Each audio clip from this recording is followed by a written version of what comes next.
To start creating your deck of flashcards, tap Create a Deck. Enter a deck title, for example, Solar System. Tap Add Flashcard.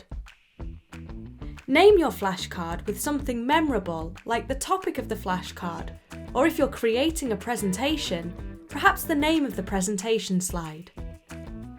To start creating your bullet points for the flashcard, simply tap Add Bullet Point.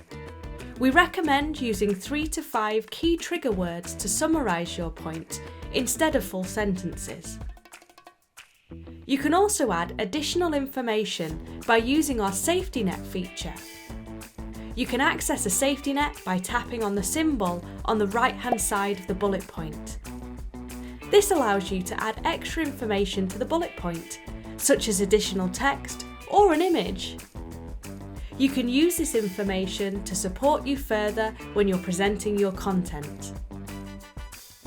If you would like to delete or rearrange any bullet points, just tap on the Move/Delete button. You can use the arrows to rearrange the order of your bullet points and the Delete button to delete them. Now, you're all set to create decks and flashcards with PresentPal.